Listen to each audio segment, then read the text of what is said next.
Assalamu alaikum. Bonjour. Good afternoon, ladies and gentlemen. My name is Michael Karner. I'm representing Plan Bleu, a regional activity center of the Mediterranean Action Plan of the United Nations Environment Programme. I will be the moderator of this session today.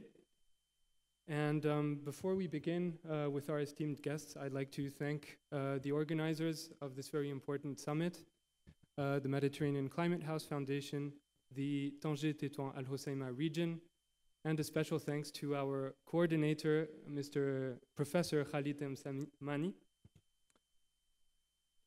So we are gathered here today to talk about water, in terms of sustainable water management, in terms of the water, energy, food, and ecosystems nexus, and in terms of water on the coastal zones of the Mediterranean Sea.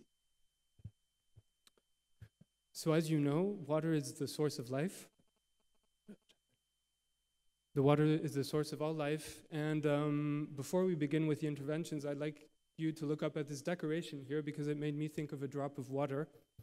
And during this session, I invite you to follow the drop of water from the mountain, from the Rif, from the Alps, from any kind of mountain range in the world down to the sea.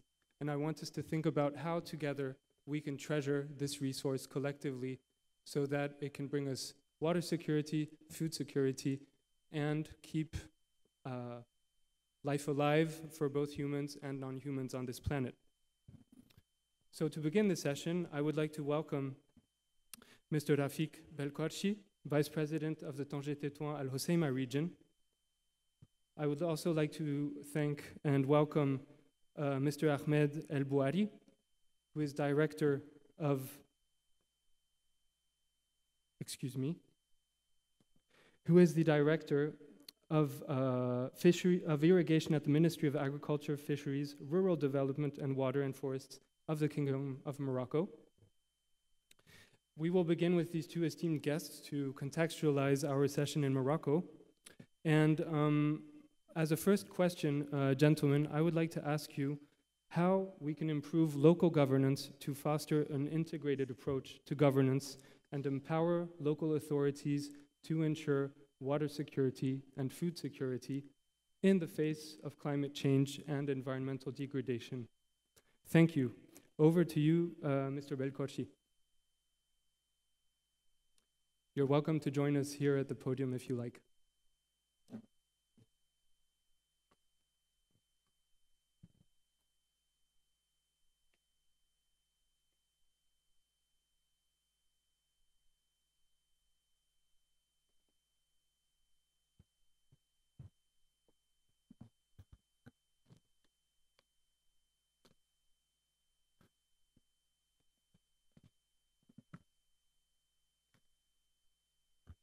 شكرا. مساء الخير للجميع.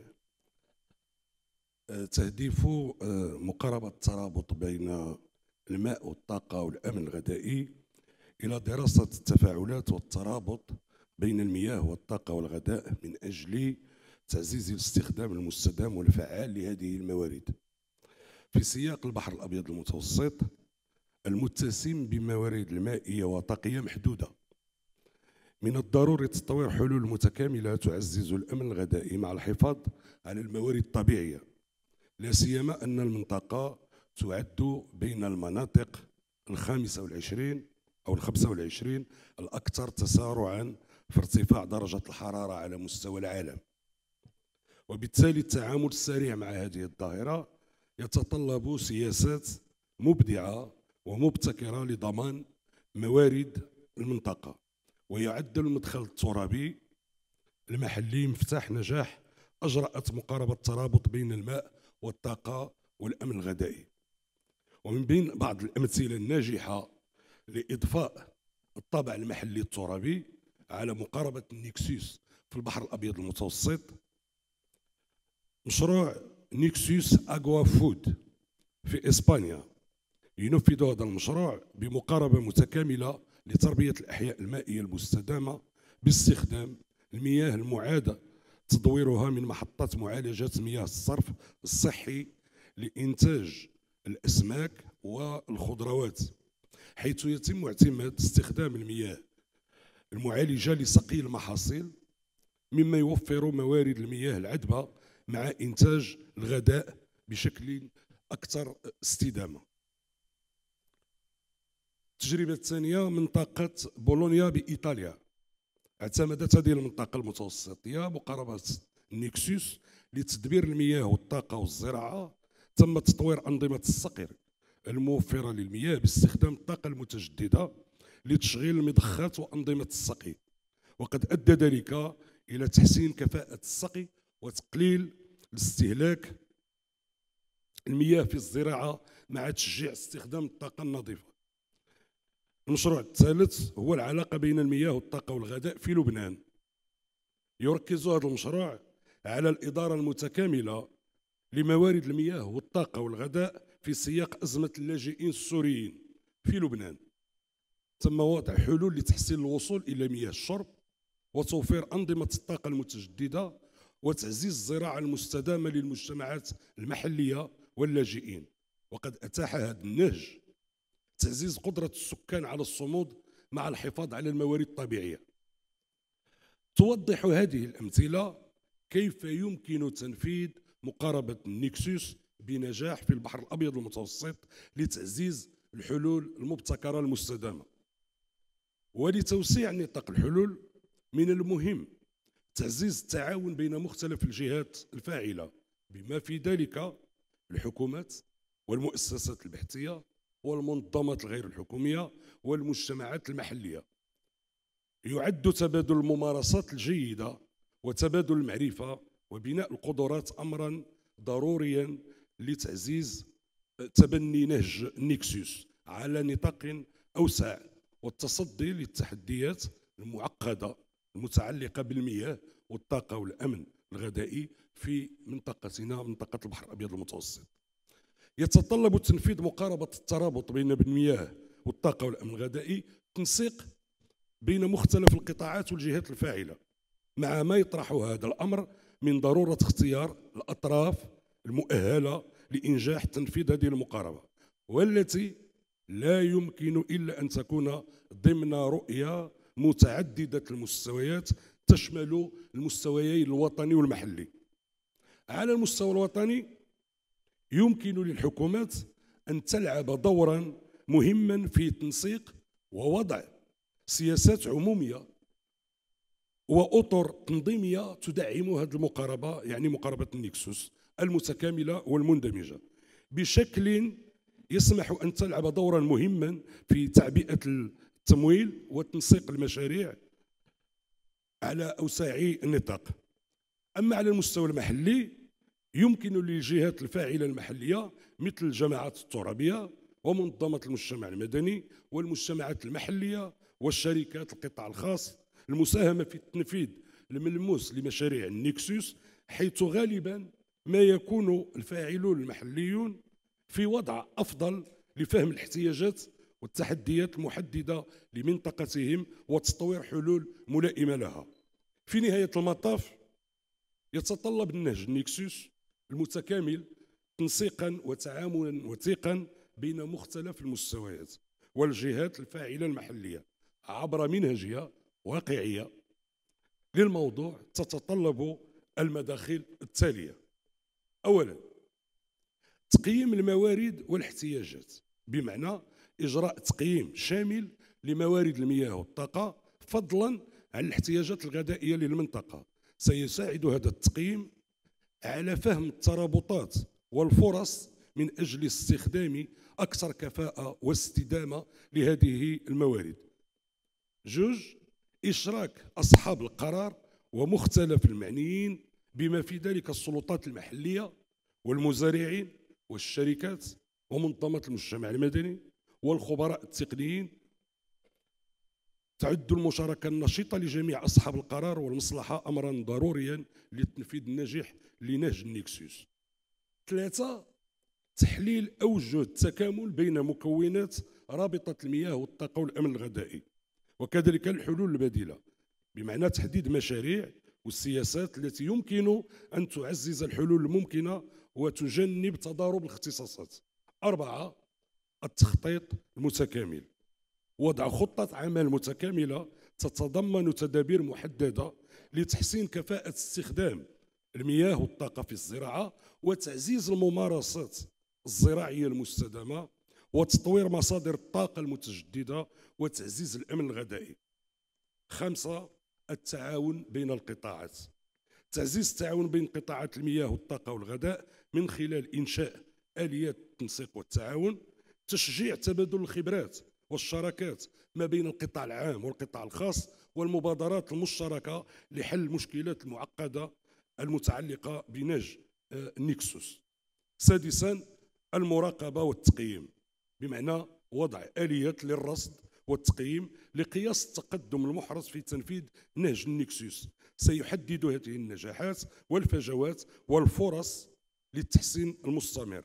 7. وأخيرا تقاسم المعرفة، إنشاء آلية تبادل المعرفة ونشر الممارسات الجيدة بين مختلف المناطق والجهات الفاعلة المشاركة في نهج النيكسوس، سيؤدي ذلك إلى تعزيز التعلم المتبادل وتوسيع نطاق الحلول.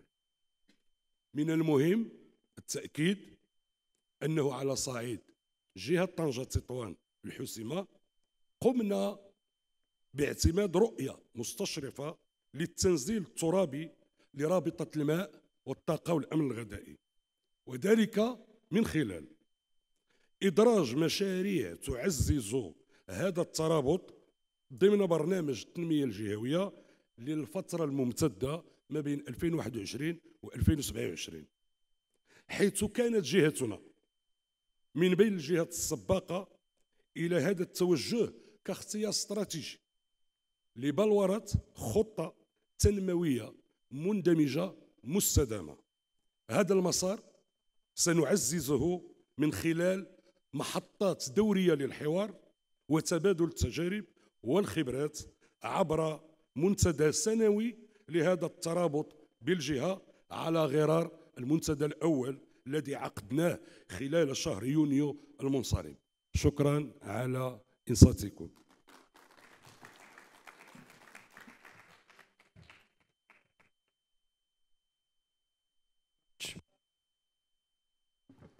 Thank you very much, esteemed Vice President. Before we continue, I would like to invite Mr. Amrotaz Abadi from the Union for the Mediterranean on stage. Mr. Abadi is the Deputy Secretary General for the Water Environment Blue Economy Division of the UFM based in Barcelona, Spain. I would also like to invite Mrs. Olfat Hamdan, Coordinator of the Med Program at the Mediterranean Action Plan of UNEP, based in Athens, Greece. So we're going to continue this session, changing the times we have a little bit because we started late, so let's be fluid like water. I would ask the representative of the Ministry of Agriculture to take a few minutes to tell us more about how local governments can be supported in order to boost food security and sovereignty in the region.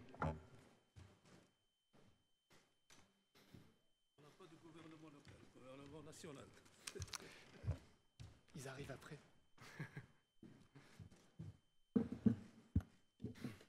Merci. Je tiens tout d'abord à remercier les organisateurs et notamment le président et les vice-présidents de nous avoir invités à ce grand événement. Donc je vais parler de Nexus eau, énergie, alimentation en lien avec la souveraineté alimentaire nationale et je terminerai par les investissements. Mais avant, j'aimerais rappeler que l'agriculture irriguée au Maroc, elle constitue un secteur très important qui assure la souveraineté alimentaire malgré que ne constitue que 16% de la superficie agricole utile au niveau national. Donc 16% de la surface agricole, elle assure presque la moitié de la valeur ajoutée agricole. Elle contribue à presque, elle assure tous les besoins en fruits et légumes au niveau national. et même l'export. Également, donc, il contribue à presque satisfaire 98% de nos besoins en lait et en viande rouge. Et même, on peut attendre quelques années jusqu'à 50% en nos besoins en sucre. D'où l'intérêt et bien sûr qu'il contribue largement à la souveraineté alimentaire de notre pays. Et également sur le plan social et l'emploi, presque 40% de l'emploi rural. C'est pourquoi c'est très important de pérenniser cette agriculture irriguée pour garantir la souveraineté et aussi chercher cet équilibre ville-campagne. C'est très important. Alors, toujours dans le cadre de Nexus eau, énergie, alimentation, et j'aimerais vous informer de ce que le Maroc est en train de faire actuellement au niveau national pour essayer d'avoir et de sécuriser la souveraineté alimentaire, sachant que notre pays est le plus impacté, presque, des changements climatiques et avec des déficits hydriques qui atteignent parfois jusqu'à 90%. Juste à titre d'exemple, qu'il y a 3 ou 4 années précédentes, les périmètres irrigués n'ont reçu que moins de 20% de leurs besoins. Et vous voyez la résilience que ces périmètres ont joué pour produire de l'alimentation au niveau national. C'est pourquoi, parce qu'il y avait beaucoup d'efforts, beaucoup d'investissements qui ont été réalisés et qui vont continuer durant cette décennie jusqu'à 2027, peut-être 2030. Et c'est à peu près 165 milliards de dirhams, c'est presque 16 milliards d'euros, qui sont en train d'être investis pour qu'on puisse assurer un minimum de ressources en eau pour pouvoir faire face à toutes les utilisations possibles en matière d'eau potable, industrielle, touristique, et également pour assurer notre souveraineté alimentaire au niveau national. Je citerai quelques grands projets structurants qu'on est en train de réaliser actuellement et qu'on a déjà démarré. Donc il y a un premier axe, c'est continuer la construction de barrages dans les endroits ou dans les bassins où on peut mobiliser davantage d'eau superficielle. Et là, on vise une capacité additionnelle à celle qui est déjà actuelle, de 6 milliards de mètres cubes. Deuxième axe qui est très important également, on a un certain de bassins qui sont excédentaires, où il y a des eaux qui sont perdues en mer, qu'on est en train de capter pour qu'on puisse les utiliser. Donc on est en train de construire des autoroutes de l'eau qui vont lier tous les bassins hydrauliques, notamment le bassin du Locos, du Sebou, du Bourgreg, Ombrabé. Et là, on a déjà commencé cette année avec un premier transfert de quelques 400 millions de mètres cubes et qui va être opérationnel avant la fin de cette année, Inch'Allah. Les travaux ils vont un train très, très accéléré. Et on vise, à travers cette opération, mobiliser quelques 1 à 1,5 milliard de mètres cubes qui, annuellement, partent en mer. Troisième axe, qui est le plus important également, c'est le dessalement de l'eau de mer. On vise, d'ici 2030, mettre en eau, produire plus à peu près 1 milliard de mètres cubes au niveau national pour permettre d'abord de doter et d'approvisionner presque l'ensemble des grandes villes côtières par de l'eau dessalée. Et par là, libérer toute l'eau actuellement utilisée à partir des barrages ou l'eau conventionnelle à partir des nappes pour les utiliser pour qu'ils puissent renflouer la ressource au niveau de l'agriculture. Et ça va nous permettre d'avoir plus de sécurité en matière d'approvisionnement et pour assurer une souveraineté alimentaire confortable. Alors, au niveau du dessalement, donc on a de grands projets de dessalement qui sont en cours actuellement. Donc, on a lancé il y a quelques années la grande station d'Agadir, qui est maintenant opérationnelle et qui alimente en eau potable la ville, le Grand Agadir, et alimente également le grand périmètre primeur maraîcher du Maroc. Et c'est lui qui alimente et qui fournit toute la tomate et toutes les légumes qui sont consommés au niveau national. Et bien sûr, il contribue également au niveau de l'export. Donc c'est très important de le souligner. Également, donc, on a des projets qui sont en cours au niveau de Dakhla, c'est pour irriguer quelques 5000 hectares nouvelles au sud du Maroc, pour produire du maraîchage et des cultures à haute valeur ajoutée, également pour alimenter la ville de Dakhla et le nouveau port Dakhla Atlantique. On a 2 projets qui sont maintenant dans le pipe, vont démarrer à partir de l'année prochaine. C'est le Grand Casablanca, le Grand Nador, et également, dans le pipe, on est en train de lancer 7 à 8 stations pour les villes. On a Jdida, Asfi, Souera, Belmim, Tiznit, Tantan et d'autres. Et peut-être prochainement avec la région de Tanger, la grande station de Tanger pour alimenter en cas de besoin la ville de Tanger en eau potable. Également, on n'a pas que les stations pour l'eau potable, mais on a aussi les stations pour étendre l'irrigation.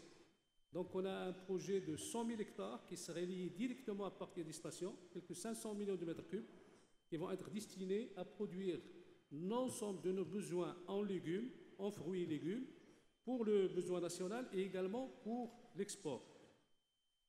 Et également, donc, on est en train d'améliorer l'efficacité hydrique au niveau de l'ensemble de nos réseaux, que ce soit d'irrigation ou de l'eau potable, ou de l'assainissement. C'est-à-dire pour qu'on puisse utiliser le maximum et avoir le maximum d'efficience. Et là, on est pour l'irrigation, et comme je suis chargé de l'irrigation au niveau national, donc on table à atteindre 1 million d'hectares irrigués en système économe, en goutte à goutte et autres formes économes, avant 2030, Inch'Allah. Et également, donc on est en train de travailler avec, dans le cadre de la coopération internationale, pour utiliser à bon escient toutes nos eaux usées qui sont actuellement perdues soit dans la nature, soit en mer. Voilà, et tout ça, on le fait dans le cadre de Nexus eau, énergie, alimentation. Et pour le cas je termine par là, je ne sais pas est-ce que je dépasse le temps, mais bon. Je vous invite à terminer. Alors, le projet de Dakhla, c'est un projet innovant, que les travaux sont en cours, que le ministère de l'Agriculture a lancé. Il s'agit de produire de l'eau dessalée, 100% dessalée, pour irriguer un périmètre de 5000 hectares. Et là, toute l'énergie utilisée est une énergie renouvelable à partir d'un parc éolien dédié et qui va alimenter toute la station. Merci.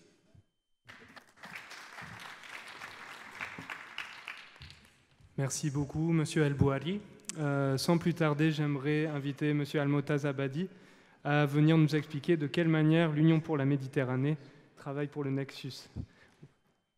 Welcome, Mr. Abadi. So, tell us how the UFM is supporting the Nexus blue economy in the region. Thank you.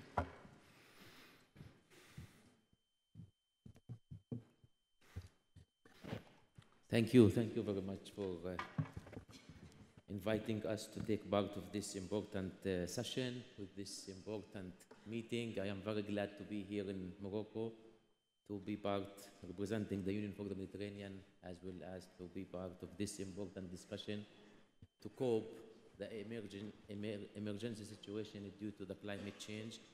Because according to my knowledge, there is no sector called the climate change, but we need to see how we can counter these challenges and its impact on the main important sectors that affect our life and our future, which is the water, energy, food, and how to preserve the ecosystem while we are doing so.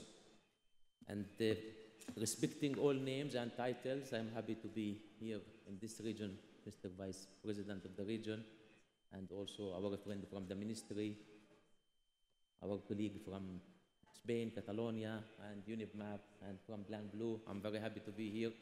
Actually, but the first time that I received this request from Khalid Tamsamani, that the Union for the Mediterranean will be doing this great job with you in order to be responsible to organize this Hub 3 on water resource management, I directly accepted, and we are very happy that we mobilize our political leverage, as well as a little bit of financial support coming from SIDA, in order to make sure that we start from here. We don't end from here, but we start from here in order to not talk about the challenges. We know all that we are in the Mediterranean region. We are at hotspot. I will not read. because of the climate change. We are at hotspot also because of the biodiversity degradation elements. We also hotspot politically, but the most important thing that we have a lot of potential, but we need to know how to tap of the potential of this region, considering the fact that what we are facing nowadays is something related to the unemployment. The region is full with young people from both gender that they are seeking to build their future, and we know all together we cannot build our future if we don't do two things. The first, to be contributing to our life as well as to have a stable job, and this is the reason behind all our problems actually is the unemployment, because if we want to talk about migration, people, they go tourism to enjoy green landscape or to enjoy beach, but they don't migrate for this. They can book a flight and go spend time on anywhere. They migrate for a better life. They wanted to enhance their income. And this is why we consider that without working with these four sectors, programming them well, respecting their dependency, but we need to work on the silos and to make them working together in a way that will enhance the contribution of these sectors to the socio-economic development, but at the same time we need to look at them as a services, that these services should be provided on affordable and sustainable manner. Because at the end of the day, I cannot fill the water except at the end of the month, because I will pay a water bill, the electricity the same. And once we keep the same narrative that we are doing, we will keep talking about the problems. I was in Rabat for the Water Expert Group meeting, joining forces with GWB Med. Before that, we have done also what we call it the framework of action that will be the topic that Dimitri will be speaking about, how to need to tackle a solution, to move from the thinking to descriptive the problem, to go beyond this and start introducing the solution. And now, coming from a intergovernmental organization, we are a political organization. We are not responsible to implement projects, but we, and me myself, figure out since the time I was a counterpart for the Union for the Mediterranean that there is a huge potential if we do it well through the three elements that I will be speaking now. First of all, creation of the political will. What is needed is to create a political will that the four sectors should be working together. And this cannot happen if we don't endorse a reform. We have to be courageous to work and reform these sectors and to introduce a more contemporary regulatory framework of action that will regulate the four sectors working together and enhance their sustainability as well as their impact while we are doing them on the environment and the biology. So my advisor coming from SEB, he wrote to me something very important, that it's time also to link not only between the sectors, between the framework that governs the sector. We have to move to talk to each other as an institution responsible about energy, water, biodiversity aspects. So we have to go to the COP28 and COP16 for biodiversity, telling them if you want to do it well, you have to bring the water into the top of your action. You have to bring the energy, because at this time, the climate change in our region, I know in other regions it behaves differently, like melting ice, but in our region it behaves in one thing: heat and no water, or a lot of water. So you need to decide if you wanted to tackle the climate change, that you need to work on having alternative water resources. To have alternative water resources, now what we have management things at utility level. We need to bring them to be good leaders and to work on commercial, non-profit approaches, and to work on saving what is put on the system, either from the energy or from the water, that it is what we call it non-revenue water. So we have to invest in our region to build the programs with the Development Cooperation Agency in order to build non-revenue water, that when I put in the system 100 cubic meter, they reach 70, not they reach 40, and 60 goes to the ground. And the same for the electricity and for the energy. We have to work on the efficiency and the best use of these systems into the water sector, and how we use water also to produce energy. This is another topic that we are doing on them. The second option is to do, I know that the environmentalist will hate me, we have no option not to make desalination. Desalination is a must, and desalination is energy. So if you don't tackle energy issue, you cannot have desalinated water. You will have desalinated water, but it's not affordable. And once we want water that is affordable. And this is the issue. The second part of the story, it is the action of non-conventional water resources. So those are the elements that we are talking, me and my friend Graminos, the other Deputy Secretary General for Energy and Climate Change, that those two ministerial declarations that created a political will, saying to us that you have to work on the issue related to the combination of the three elements in order to cope the climate emergency. The third point, that if we do it well and we manage that we shift the other part of the water usage and energy, which is the agriculture sector, sometimes I hear that the virtual water trade, it is absolutely something good in the scientific paper, but it's not good when it comes to the implementation. Because if I grow oranges here or there or whatsoever, and oranges is, I don't say to people don't grow orange because you don't have water. What I will do with the farmer. So if I wanted to consider the socio-economic aspects, not only the physical aspects, no, I need to also find a way that I will work on shifting the agricultural things, that start thinking about how to do high-value crops. These are things that reflected in the, what we call it, the UFM policy framework of action, either on water, energy, or climate change, or in the food security things. We are not mandated, but we start working with the Italian government and other government on that. This is the call here, that we need to start thinking out of the box. You will hear from the right people about the issue of how we do it on the ground. The second session that we are sponsoring also on water and the blue economy. This is the subject that we are really looking carefully on it. Since I took mandate and blue economy became part of my mandate, I start bringing the water people and energy people to be part of the blue economy working group, because the blue economy is also all investment happen around the blue lines in the map that we see.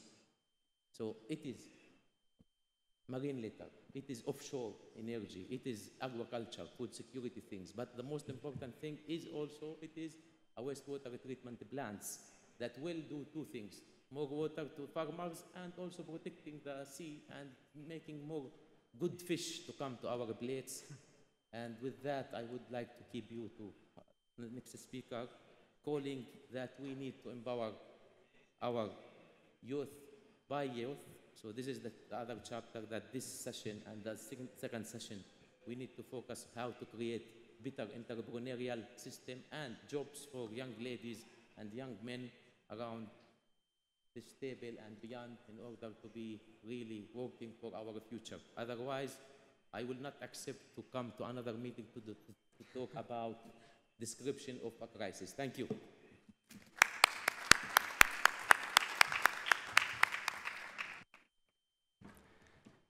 Thank you very much, Mr. Abadi, and a heartfelt thanks from all of us for all of the work that Union for the Mediterranean is doing on these topics.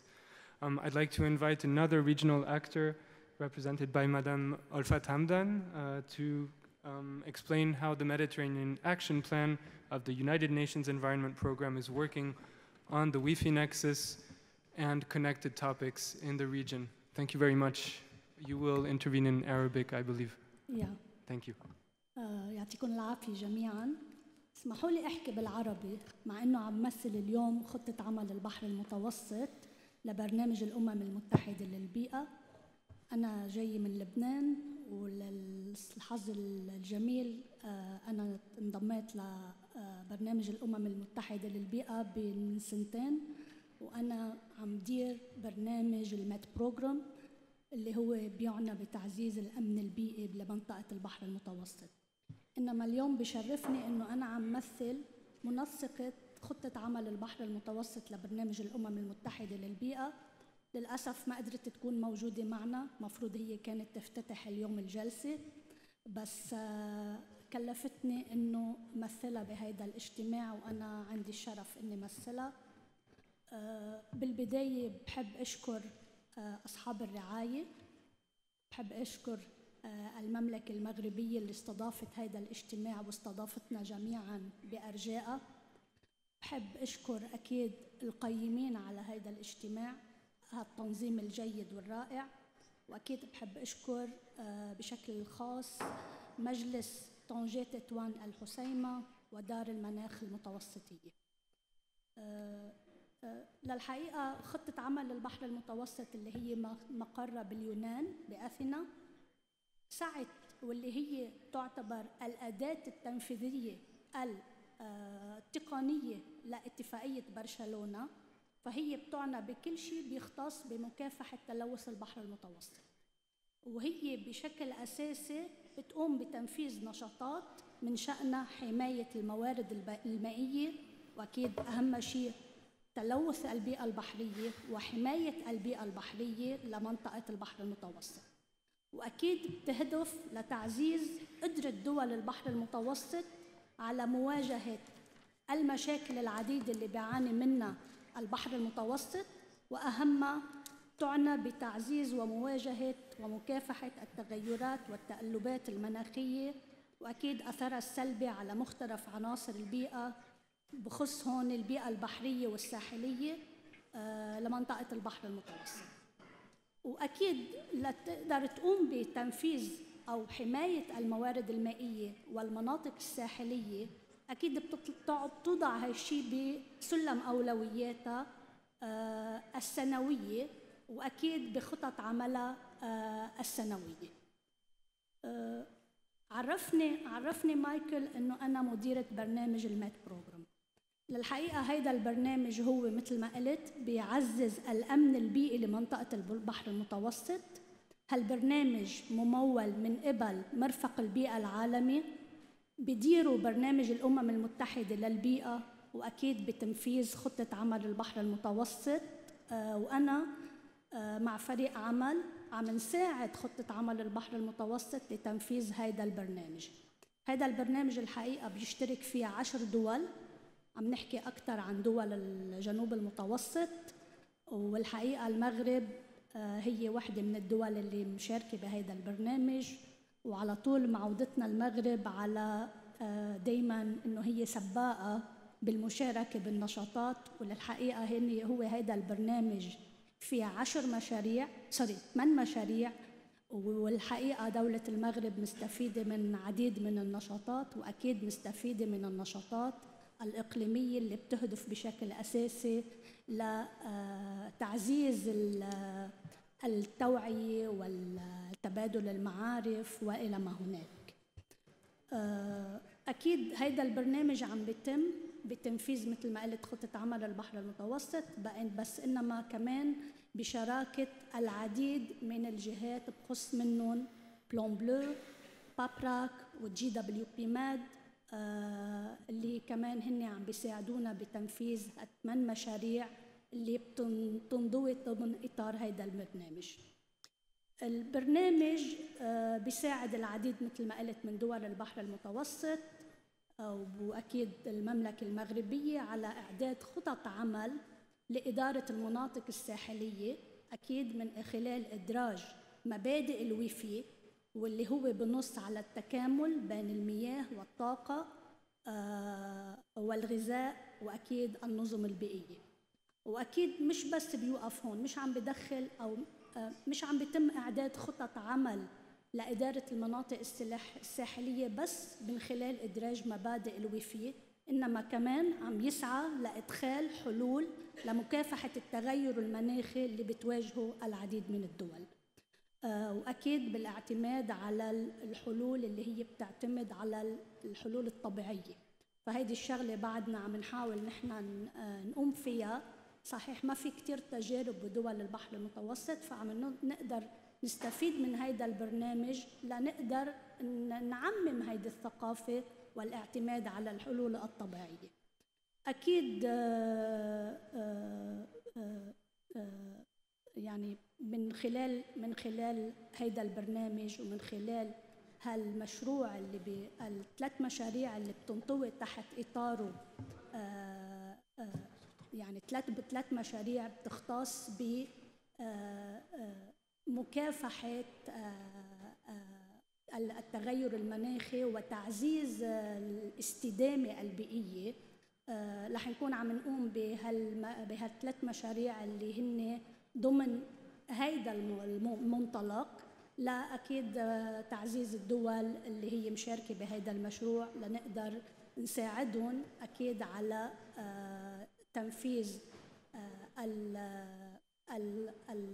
الحلول اللي بتطرأ أو اللي رح تنتج عنها الخطط العمل الوطنية، وأكيد لنقدر نساعدهم كمان على كيفية الوصول إلى الأنظمة التمويلية. يعني إن شاء الله نقدر من خلال هيدا البرنامج إنه نعمل إرشادات كيفية الوصول إلى الأنظمة التمويلية لتقدر هالحلول اللي عم تكون موجودة ضمن هالخطط العمل الوطنية قابلة للتنفيذ، مش بس تبقى إما بالجوارير أو يمكن حبر على ورق. وبعتقد هيدا اهتمام كل الدول إنه نقدر نطلع لمشاريع تنفيذية على الأرض لنقدر نعمل أكيد بصمة إيجابية بموضوع التغير المناخي وأكيد تلوث البحر المتوسط.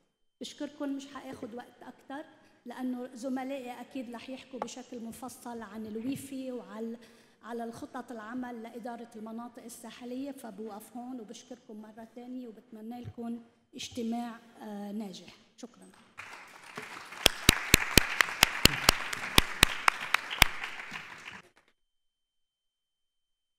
Shukran, Ms. Hamdan. So we've heard from our national Moroccan hosts, we've heard from our regional organizations, and now we're going to zoom in on the region of Catalonia in Spain. And I'm inviting Director General Madame Mireia Boya Busquet, Director General of Environmental Quality and Climate Change at the Generalitat de Catalunya, Spain, to tell us more about how Catalonia is acting against all of these challenges. Thank you, Madam. Bonjour tout le monde. Tout d'abord, laissez-moi dire que la Catalogne est ravie d'être ici dans cette MEDCOP, que nous, on se sent méditerranéens, et en tant que méditerranéens, on croit qu'on devrait, les régions méditerranéennes, agir ensemble et aller ensemble à la prochaine COP 28. Donc, c'est un scénario idéal pour se préparer pour ça. Merci aussi aux organisateurs pour l'invitation. Je vais vous présenter d'une façon très brève 3 expériences réussites en Catalogne. La première, c'est la stratégie catalane d'adaptation au changement climatique qu'on vient d'approuver en janvier dernier. Cette stratégie, on avait une auparavant, jusqu'à le 2020, mais celle antérieure, c'est le gouvernement qui l'avait fait. Cette nouvelle stratégie, on a démarré un processus participatif avec des ateliers territorialisés, avec une première partie de séances informatives. Donc, on a formé les citoyens pour que ce soit les plus connaisseurs du changement climatique. Après, une deuxième partie de séances délibératives. Et finalement, on a eu plus de 700 propositions de citoyens pour intégrer dans notre stratégie.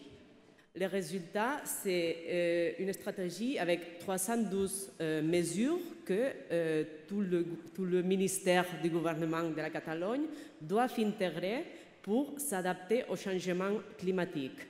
Donc, la nouveauté, à côté de ce procès participatif, c'est aussi qu'on s'est aperçu que l'ancienne stratégie ne tenait pas compte des 2 axes qui sont très évidents, mais qu'ils n'étaient pas écrits sur le papier.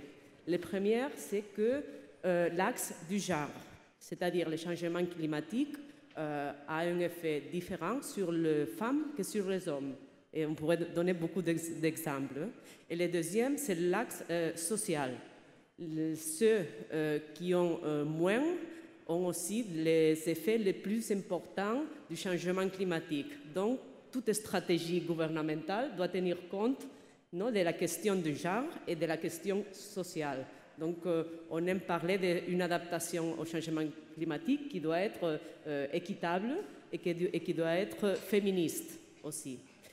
Et la grande question, c'est comment on va payer ces 312 mesures.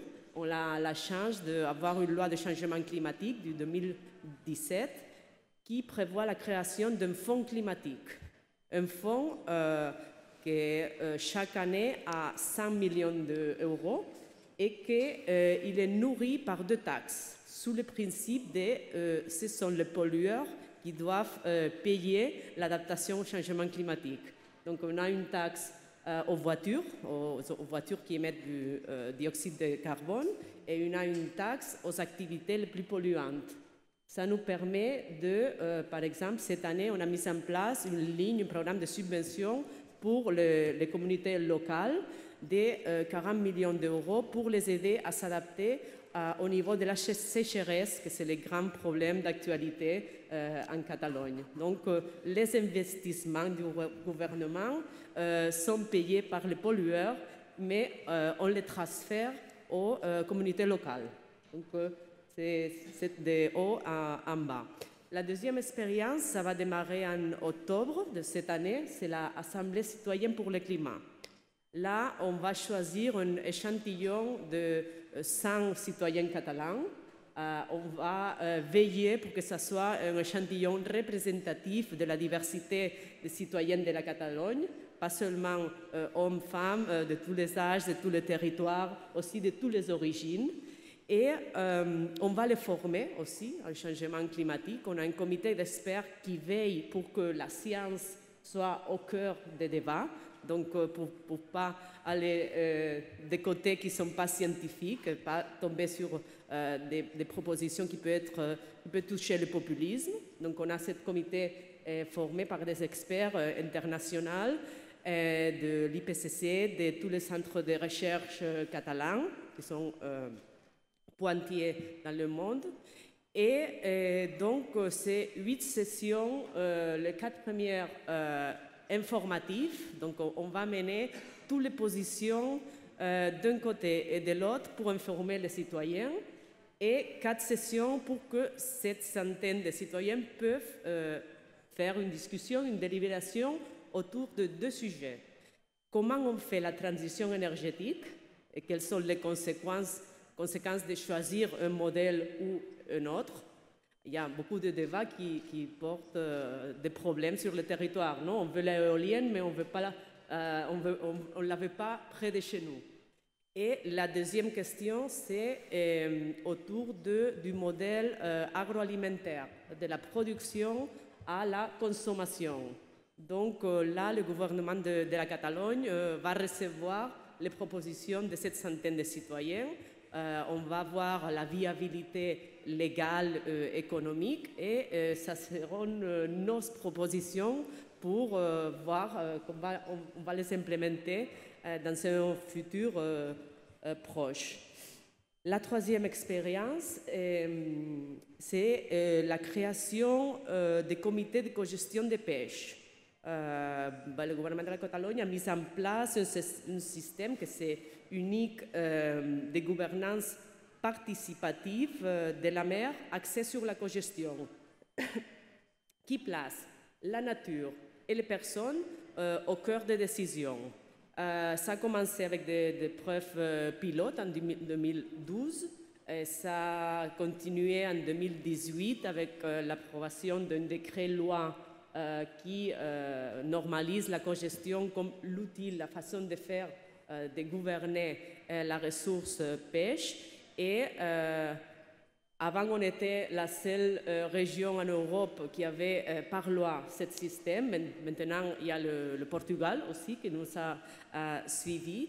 Et c'est un exemple de succès parce que dans ce comité de cogestion de la pêche, on a mis ensemble les centres de recherche, les pêcheurs, l'administration régionale et l'administration locale, et toutes les associations ONG écologistes.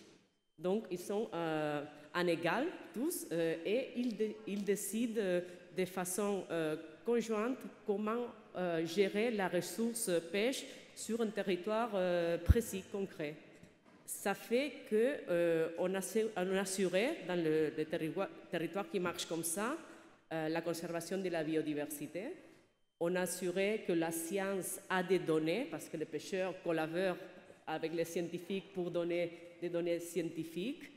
On a assuré aussi que la ressource pêche continue, parce que c'est une exploitation durable. Et aussi, avec l'ONG, on a réussi à créer une confiance de la citoyenneté avec les pêcheurs, les scientifiques et l'administration régionale et locale. Et voilà nos 3 exemples de réussite. Merci.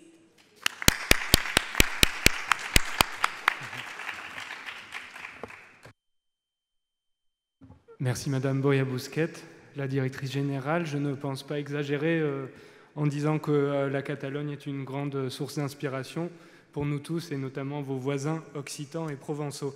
Je vous félicite et je remercie tous les intervenants. Thank you very much. We are now going to invite our second group of speakers on stage. So I would invite you to join the front row. And I would like to call Mr. Hassan Taleb on stage, Mr. Hassan Bahar, Mr. Dimitris Faloutzos, Professor Maria Snoussi, Mr. Ante Ivcevic, and Madame Abir Ben Romdan.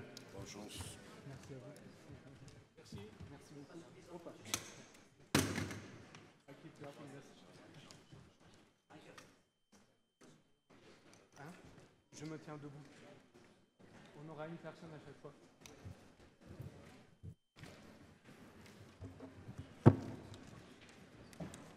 Have a seat. Yeah, it's all for you. Yeah. Thank you.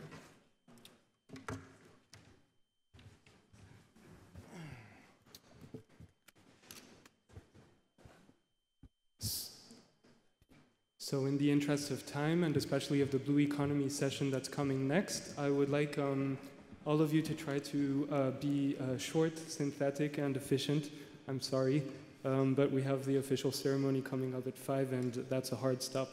So first of all, I would like to invite Dr. Hassan Taleb from the Mohammed VI Foundation from Morocco to tell us more about how the foundation is supporting territorial resilience in Morocco and thereby enabling more food and water security in the country. Thank you very much, Doctor.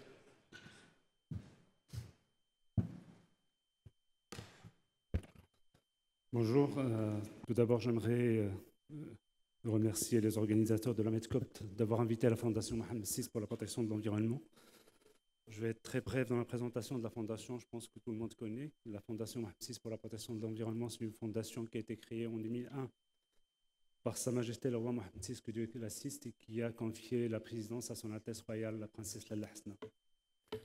La mission principale de la Fondation, comme tout le monde le sait, c'est promouvoir la protection de l'environnement et l'amélioration des cadres de vie. J'ai très peu de temps pour vous raconter en quelque sorte le parcours de la Fondation, puisque comme je l'ai dit, c'est une fondation qui a été créée en 2001, c'est plus de 20 ans d'expérience. Mais je vais essayer de résumer pour rester dans le cadre de notre, je dirais, panel.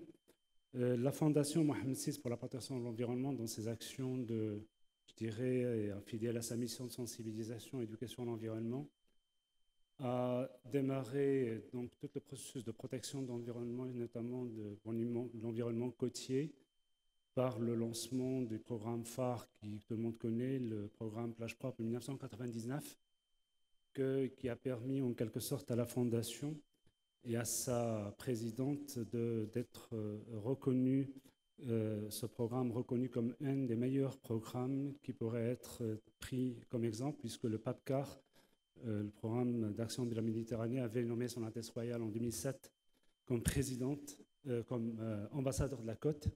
Une deuxième reconnaissance des actions de la Fondation, fidèle, je dirais, à la préservation du milieu côtier, c'est qu'en 2001, son Altesse royale a été nommée marraine de l'Alliance de la décennie des Nations Unies pour l'essence océanique.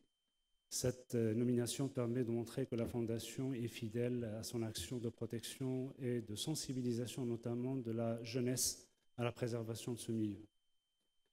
La Fondation, donc, en 2019, a développé ce qu'on a appelé, nous, la stratégie mer océan.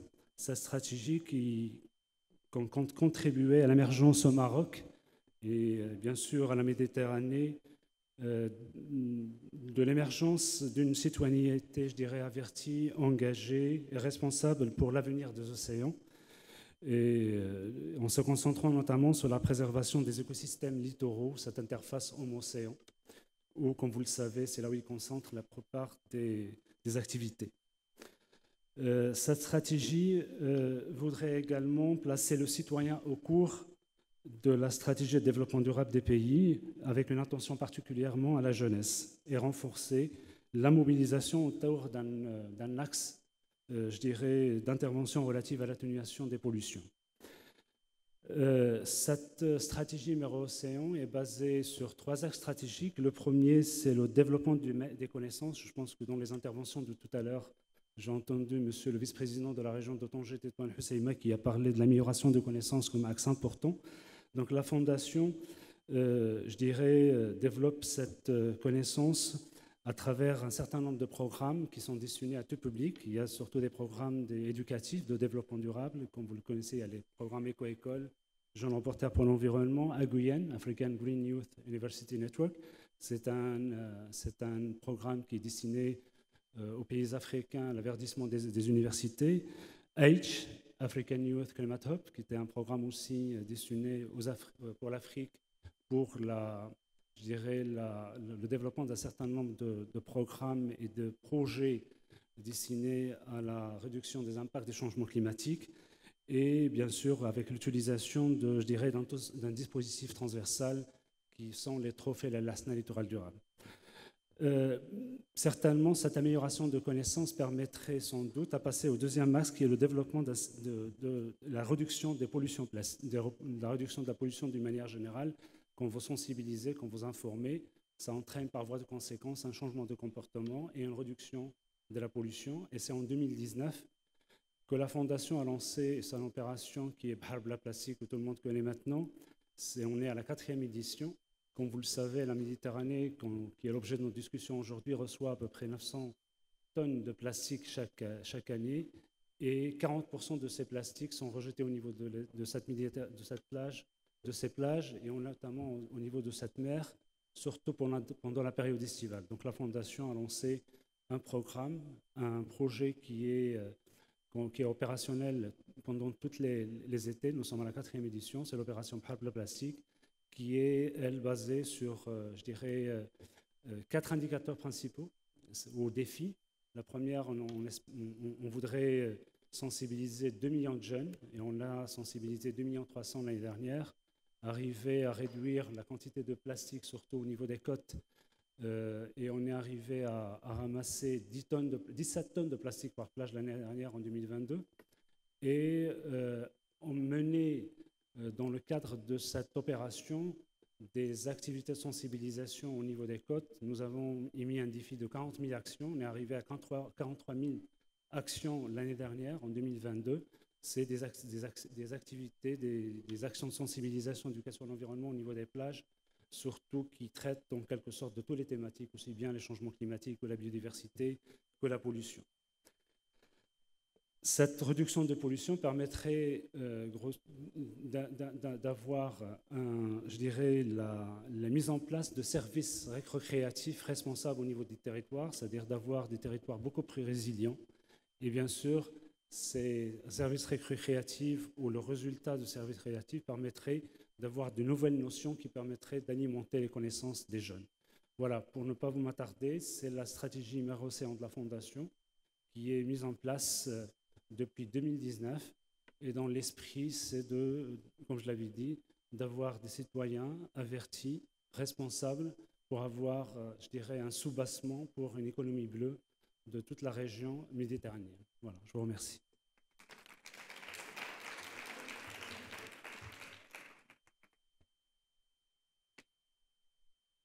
Merci beaucoup, docteur. Je vais vous laisser votre chaise tout de suite. J'aimerais inviter le directeur de... pardon, le directeur du bureau environnemental de la région TTA, Tanger-Tétouan Al Hoceima, à venir nous rejoindre et à nous dire quelques mots sur le travail que nous faisons actuellement tous ensemble réunis. Oh, I'm sorry. Sorry. So I would like to introduce Mr. Hassan Bahar to you, from the director of the Regional Environmental Directorate of the Tanger-Tétouan Al Hoceima region. And I would ask Mr. Bahar to say a few words about the work that is ongoing in this region, and which the colleagues will tell you more about in a few seconds in the context of the MED program of the Global Environment Facility. Thank you very much. Thank you, merci. Mesdames et messieurs, bonjour. Permettez-moi tout d'abord de présenter mes vifs remerciements aux organisateurs de cette MEDCOP qui vient pour nommer un chemin entre la COP27 et la COP28. Donc, je remercie le Conseil de la région et la Maison méditerranéenne pour le développement durable d'avoir impliqué notre ministère via sa direction en tant que partenaire. Donc, comme ça a été dit, l'objet de cette session, c'est le rôle des acteurs dans tout ce qui est gestion intégrée des zones côtières et l'approche GISC, ainsi que l'approche Nexus, eau, énergie, alimentation et écosystème. Bon, puisqu'on a des personnes étrangères internationales avec nous ici présentes, comme introduction, je pourrais rappeler que le Maroc a le privilège d'avoir environ 3500 km² de côtes réparties entre deux zones, la mer Méditerranée que nous groupons aujourd'hui, ainsi que l'océan Atlantique. Idem pour notre région qui abrite cet événement-là, la région Tanger-Tétouan Al Hoceima. Elle a aussi de la chance d'avoir deux façades maritimes, la Méditerranée et l'Atlantique. Pour tout ce qui est processus GISC, c'est-à-dire gestion intégrée des zones côtières, ainsi que le nexus eau, énergie, alimentation, écosystème. Et pour être plus concret, la direction régionale de l'environnement et notre ministère, on doit s'estimer heureux et on est très honoré d'avoir acquis deux projets dans ce sens, à savoir le schéma régional du littoral qui est en cours d'élaboration, ainsi que le projet d'approche Nexus. Et pour parler des rôles des acteurs, je pourrais dire que l'ensemble des acteurs ils jouent un rôle très crucial dans la planification et le développement des zones côtières. Toutefois, cette gestion de zones côtières, tout le monde sait ce que veut dire une bonne gestion intégrée. Il se heurte à un fléau et à un grand problème de multitude d'acteurs et d'intervenants. Donc, pour réussir ce chantier-là, il faut dépasser ce qu'on appelle tout ce qui est vision sectorielle. C'est-à-dire que chaque acteur, vous savez, une zone côtière, il y a plusieurs intervenants. Donc, ce n'est pas la tâche d'un établissement ou d'un organisme ou d'une institution, c'est la tâche de tous. Donc, si on reste dans tout ce qui est vision sectorielle, c'est-à-dire ministère de l'Environnement, il travaille sur les zones côtières et le Nexus selon ses prérogatives et ses missions, et les autres départements idem, là ça bloque un peu tout ce qui est développement intégré et durable. Pour parler de ces deux projets-là qu'on pilote, notre direction pilote avec l'ensemble des acteurs à l'échelle du territoire, c'est-à-dire au niveau de la région.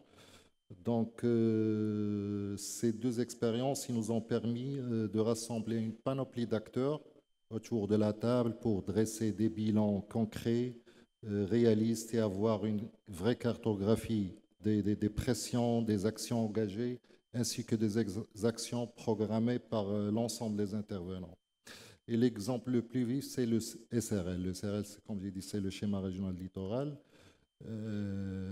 Pour réussir plusieurs actions, et toujours en ayant cette entrave de multitude d'acteurs, le point clé pour nous, ça réside dans le système de gouvernance du chantier ou du projet. Donc, pour ce schéma-là, vu que, bon, on est au Maroc, on doit s'estimer heureux puisqu'on dispose d'une loi dédiée au littoral qui a été adoptée en 2015, la loi 81-12, et par la suite son décret d'application l'a suivi l'an d'après. Donc déjà la loi, il prévoit la mise en place d'un cadre de gouvernance pour gérer d'une façon efficiente et durable les zones côtières. Donc au niveau de notre région, on dispose déjà d'un arrêté signé par M. Loueli. Loueli, pour les personnes étrangères, c'est l'autorité suprême à l'échelle du territoire. Donc, il y a un arrêté, donc ce comité-là, il est institutionnalisé, conformément à tout ce qui est loi et conformément à la Convention de Barcelone. Donc, la pièce maîtresse pour la mise en œuvre de ces deux approches, Nexus et SRL, et cette commission-là régionale, qui regroupe une panoplie d'acteurs, comme j'ai dit. Il y a le département étatique, il y a le secteur privé, la société civile, les instituts de recherche, et j'en passe. Et le rôle principal, c'est la coordination, supervision de toutes les étapes d'élaboration des projets, que ce soit pour le diagnostic, que ce soit pour la vision future, pardon, proposer un programme de travail et coordonner le travail de l'ensemble des acteurs. En tant qu'SRL, cet arrêté-là qui est signé par le monsieur Ollier au niveau de la région, lui aussi, il regroupe une panoplie d'acteurs. On a environ 74 acteurs. Donc, on veut échapper à la problématique de multitude d'intervenants, mais l'arrêté, il prévoit de rassembler l'ensemble et la totalité des intervenants, mais avec 74, ce comité-là, il a décidé de le scinder ou bien de bifurquer ce comité en créant des comités, des sous-comités de pilotage et de suivi. Il faut aussi préciser que la mise en œuvre de ces projets se fait avec l'appui technique des partenaires du projet, notamment le Plan Bleu et le PAPRAC. Les leçons majeures que je peux avouer que l'on peut tirer de l'expérience régionale fait que le potentiel et la capacité d'intégration, de gestion intégrée des zones côtières fait le potentiel de la capacité conceptuelle du GISC et du NEXIX. Elle est prometteuse au niveau de la région, notamment pour la conservation de la biodiversité, la lutte contre toutes sortes de pollutions telluriques, la gestion et efficience de l'eau, la gestion et l'aménagement des bassins versants, ou encore la gestion des risques, notamment ceux liés aux catastrophes naturelles et le changement climatique. Et pour conclure, je peux dire que ces deux approches-là, que ce soit la gestion intégrée des zones côtières ou l'approche Nexus, eau, énergie, alimentation et écosystème, sont des approches intégrées et inclusives et des outils d'aide à la décision qui permettent d'assurer et de renforcer la convergence et la complémentarité, car les secteurs les mieux concernés, les plus concernés, présentent des interactions avec des effets réversibles, et la bonne conduite de ces deux approches-là, à savoir le Nexus et l'approche GISC, elle permettra bien évidemment d'inscrire toute action dans un contexte de durabilité. Et permet aussi de réduire tout ce qui est coût de restauration ou de réparation des dommages, parce que si on a une action et on a une vision sectorielle, c'est sûr, on va réussir cette action-là. Mais par la suite, au fur et à mesure, certains problèmes surgissent. Je vous donne un petit exemple bref, mais là, je vise aucun département. À une certaine époque, dans les années 90, le Maroc s'est lancé dans ce qu'on appelle le PAGER, le programme d'alimentation groupée en eau potable dans le milieu rural. Donc, c'est quelque chose de vital, l'eau. Pour avoir l'eau potable au niveau rural, c'est un milieu qui est éloigné, retiré, dispersé, tout ce que vous voulez. Mais on n'a pas pensé à l'assainissement liquide. Donc, le Maroc, il a enregistré un retard. Il veut rattraper la provision en eau potable de la population la plus lointaine. Donc, hop, là, on a des sources d'eau, que ce soit des pluies, des cours d'eau ou bien des barrages. On approvisionne, mais après 5 ans, il y a la problématique qui s'impose avec acuité, à savoir l'assainissement liquide. Et qui dit assainissement liquide, il peut impacter la source de l'approvisionnement en eau potable. Donc, toutes ces approches permettent de réduire, que ce soit les coûts, le temps, et prévoir un projet intégré dès le départ. Autre chose, je finirai pour dire que pour agir au niveau des littorales et des zones côtières et avoir une bonne gestion, Il faut penser à mettre des actions, que ce soit au niveau du milieu, que ce soit les zones côtières, et aussi le milieu terrestre. Parce que, bon, dernièrement, j'ai participé à une conférence de presse sur la qualité des eaux de baignade au niveau national. Bon, cette conférence, on présente le rapport annuel de suivi de la qualité des eaux de baignade et de la qualité du sable. Et ça a été dit clairement que environ 80% des déchets qu'on retrouve dans nos plages et sur le littoral, ils proviennent du milieu terrestre. Et sur ce, je pense que j'ai fait un peu le tour. Je suis à votre disposition pour toute question. Mesdames et messieurs, merci pour votre attention.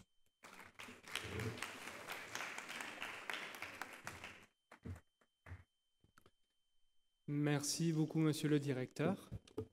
On va essayer de finir rapidement par évoquer les partenaires et organisations qui sont sur place dans la région TTA et qui s'investissent dans ce travail collectif sur le Nexus et sur la gestion intégrée des zones côtières. Mais on va plutôt prendre ça sous un autre angle, l'interface sciences politiques. I'm going to change to English now to make sure everyone can answer. So instead of telling you about what we're doing in detail in the Tanger Tétouan Al Hoceima region in the context of the MED program, I would like to invite the remaining panelists to tell us in a few words about who they are, what they do, and how their work in their field of expertise is reinforcing the science policy interface to inform local climate governance, local climate decision-making, and local climate action. And then we will finish with a call to action by our final speaker, Madame Abir Ben Romdan, and move on to the next session. I'll start with our first speaker, Mr. Dimitris Faloutzos. Tell us more about your work here. Thank you. Thank you, Michael. So we skip we skip what we wanted to say, and very fast we I'm afraid we need to wrap up. Yes. Okay. Or you can translate it to the science policy interface. I can summarize everything in 2 minutes. I'll try at least to. First of all, thank you for giving me the chance to speak in this panel. I'm very glad to be speaking in a panel that speaks about integration. I attended the food-related panel this morning, and it reminded me of the energy discussions and the water discussions that was pretty introverted monologues that miss, unfortunately, many of the externalities that are important. And where we speak about water, we should speak about agriculture and vice versa, and on top we speak about climate change. Actors are important. When we speak about local actors, then they have two major roles. One is being influenced by the existence or lack of water, food, energy, and ecosystem security. And where we're speaking about welfare approach, we speak about welfare security. Those three natural resources are important for the society, and human well-being is important about human existence. The fact that there are trade-offs among these create risks. Those risks ultimately has to do with political and social stability. The local actors are influenced by the lack of security. They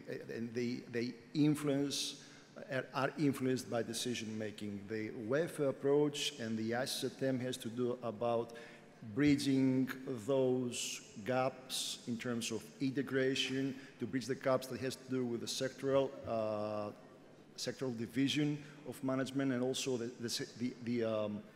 territorial division of management. It's a well-established approach. It's been accepted by the Barcelona Convention, the Arab League, the UFM, etc. What we are doing in the Mediterranean, we work at the regional, national, transboundary, or at the sub-regional levels. Along in Tanger Tétouan Al Hoceima, we're working with our colleagues PAPRAC to provide this input that is necessary to create the interlinkages and to have the integration in terms of management. The ICTM, just oversimplifying, but my ICTM colleagues will speak about it, is focusing on specific territorial space, specific area towards development. What we're doing is to work from the source to the sea, so as to make sure that we have this sectorial, apart from sectorial, also the integration, the spatial integration. and move ahead. In terms of science, it's important. We cannot do anything else but have all the necessary data so as to inform the decision making, the management, hence the decision making. In terms of going back to the actors, they need to be involved. When we're speaking about cross-sectoral and spatial integration, we speak about actors that are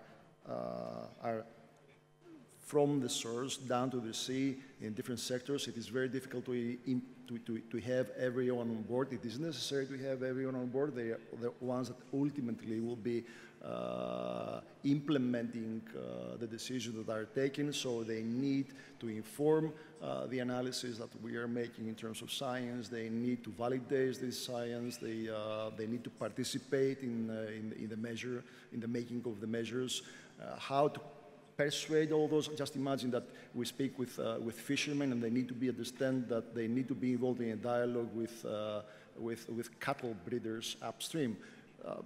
We're doing this by explaining again and again and again. We're having tools like stakeholder analysis and governance analysis. Here's the role of science again to bring them on board, communication, and they need, and also in terms of how to start and how to convince those people, we have done, we're doing, and will be doing. We find the necessary institution that can mobilize all the other institutions, and in each one of the institutions to have a champion that will be able to work with, so as we work with the multiple level stakeholders. I hope summarized very fast. Thank you. Thank you. That was beautifully summarized. I'm going to ask Mr. Ante Ivcevic to also summarize the integrated coastal zone management work that his organization, PAPRAC, of the UNEP Mediterranean Action Plan is undertaking here and in the region. Thank you. Thank you, Michael. Thank you, colleagues. Good afternoon to everyone. Nice to see you here after lunch break. You didn't all disappear. It's a pleasure to be here with you on this event. Thank you to Moroccan organizers and to our international partners as well, Global Water Partnership and Plan Blue. Thank you, Michael, for facilitating this session. For us, we are happy to be working on the Coastal Management Plan, or in Morocco it is called Schéma Régional du Littoral, of the region Tanger Tetuan Al Hoceima. This work could not be done without the great support of our local actors, which is thank you, Sir Director Bahar Hassan, the Direction Régionale d'Environnement, and also the more than 70 local regional stakeholders from the Regional Commission for the Integrated Coastal Management. I'm here representing the Priority Actions Plan. It is a regional activity center from the Mediterranean, based in Split in Croatia. I'm happy that my organization is really focused on mainly on coastal management, on the support and implementation of the Integrated Coastal Zone Management Protocol. And we are working, besides me working in Morocco, we have actually the activities in Algeria, Lebanon, and Montenegro. So the approach is, the work that we're doing in Integrated Coastal Zone Management is not only about the environment, the protection, it's not only the response to climate change, it's not only to it's not only sustainable development, but the key question is the governance. So the coastal governance and the inclusion and engagement of the local stakeholders. This goes in line with your question, because without the true engagement, in the sense that the actors really consider it as something relevant for their area, for their coastal areas, which bring them not only the revenue, but they are attached to it. It is their living. These plans would quickly just disappear and be forgotten. And the engagement of local actors contributes to your question on the interface science policy, because although we are here engaging mainly with policy makers, and we work with DRE, we work with the National Ministry, we work with Plan Bleu, GWP Med, with other partners. We are also scientists, so thank you, Madame Professor Maria Snoussi from University in Rabat. We also have other experts from University of Rabat and Tétouan, and I am also a researcher from University in Brussels.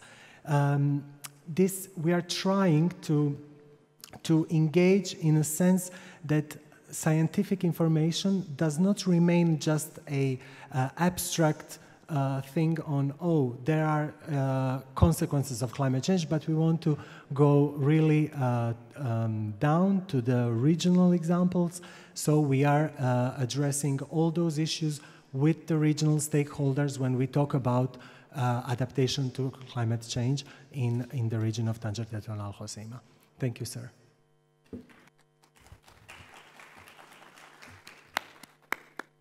Thank you very much, Mr. Ivcevic. So I'd like to finish this panel with two very inspiring women.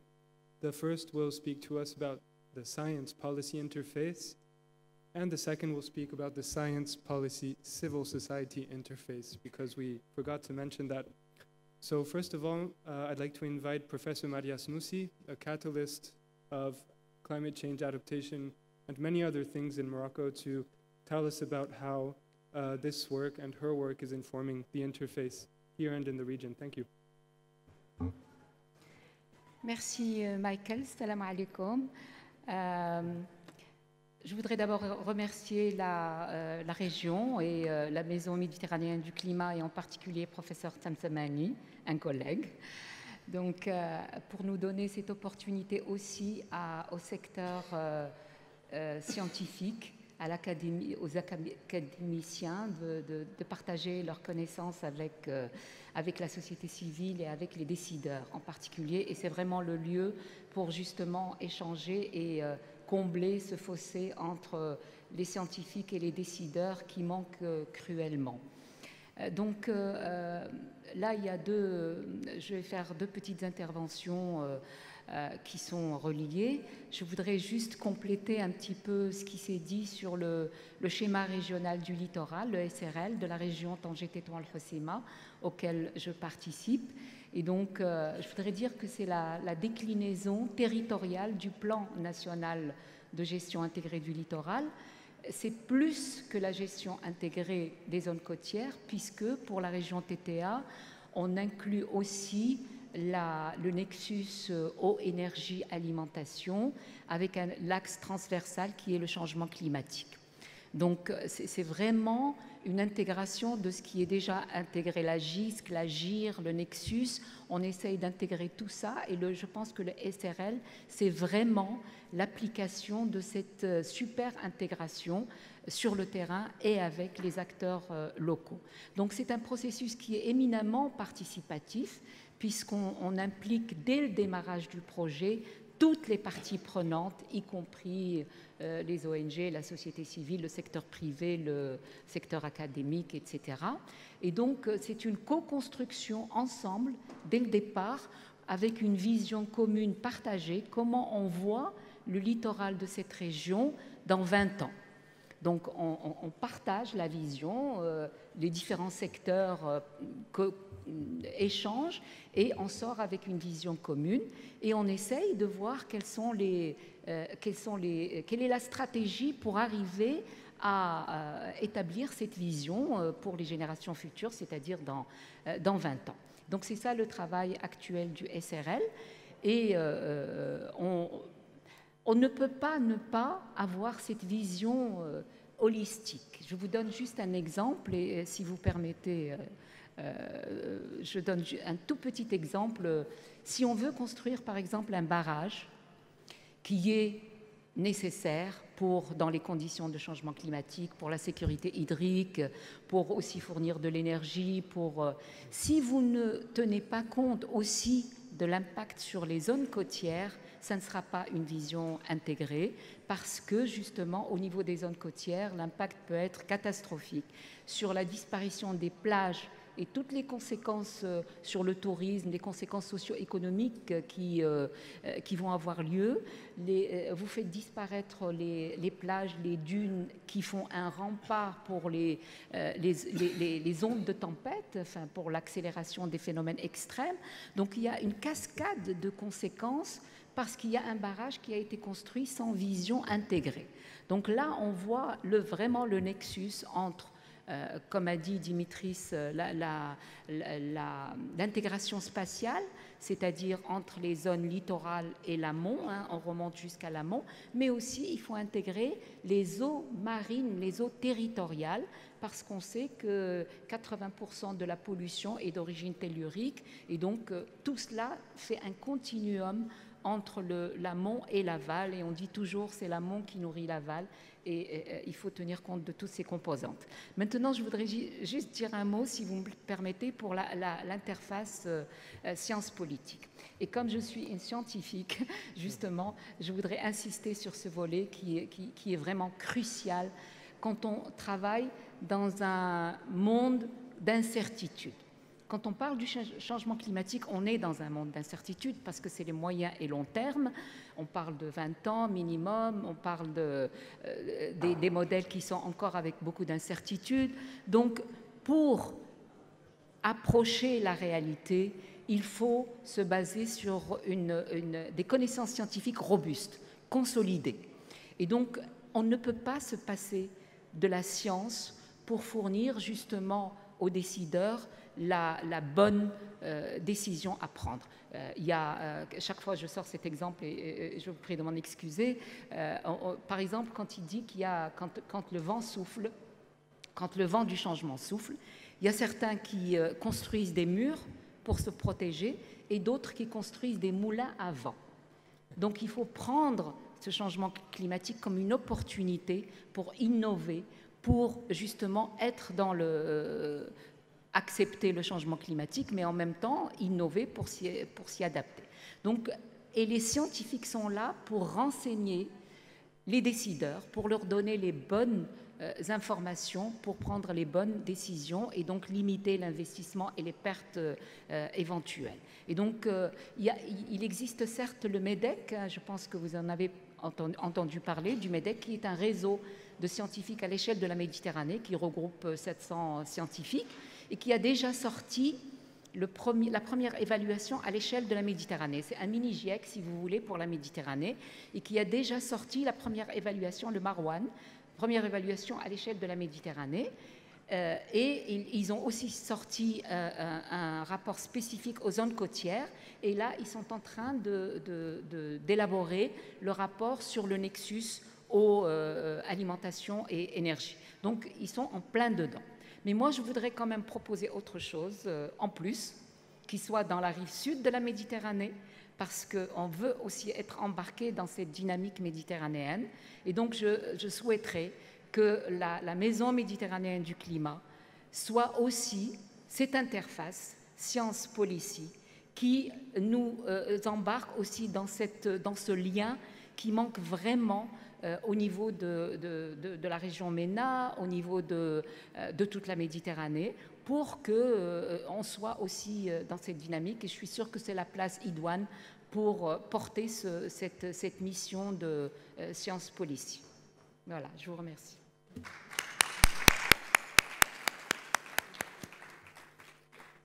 Merci, professeur Snoussi, pour cette vue d'ensemble de votre travail et de l'interface sciences politiques en Méditerranée. Pour finir, nous allons parler de la société civile dans cette interface. Je salue à ce titre l'association Agir, qui est là parmi nous, avec laquelle on travaille au Maroc.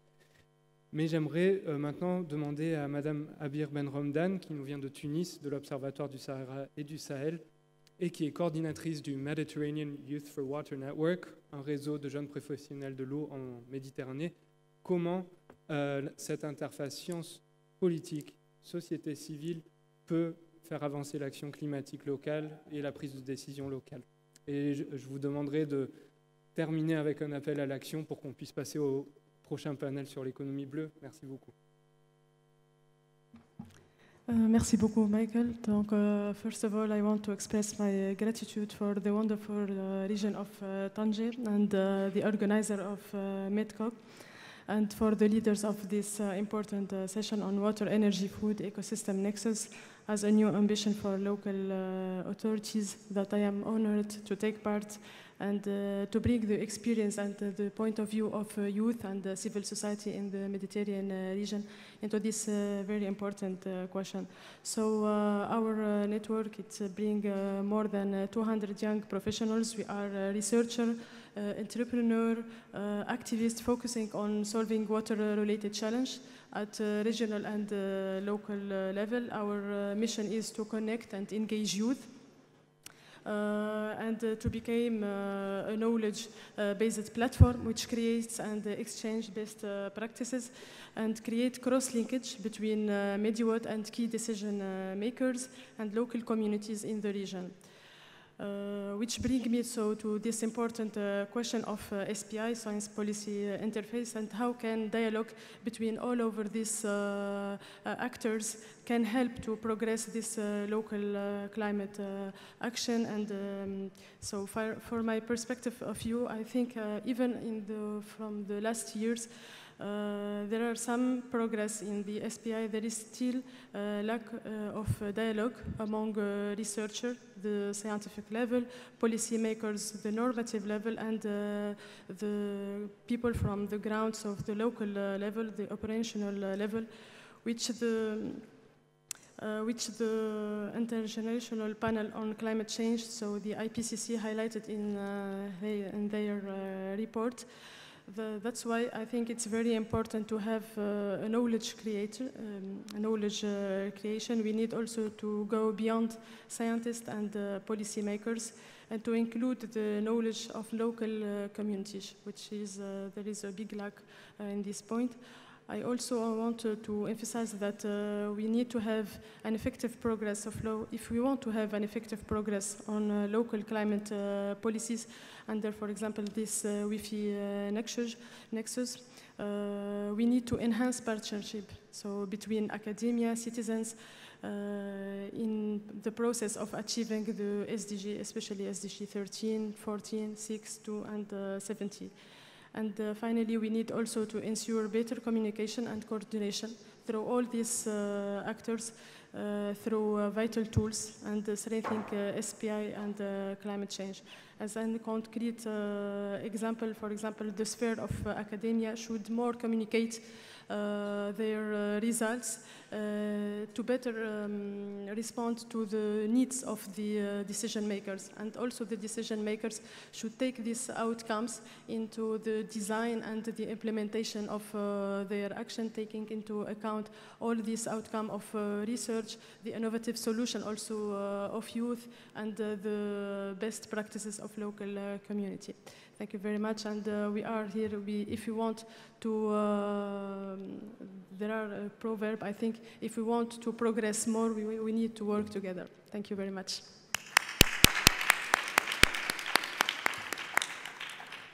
Thank you very much, madam. So I'd like to thank you all for joining us today. We've heard encouraging and positive messages from all of the shores of the Mediterranean. Let's keep working together. And concerning that topic, it's time to talk about blue economy with the Union for the Mediterranean. Over to you. Thank you.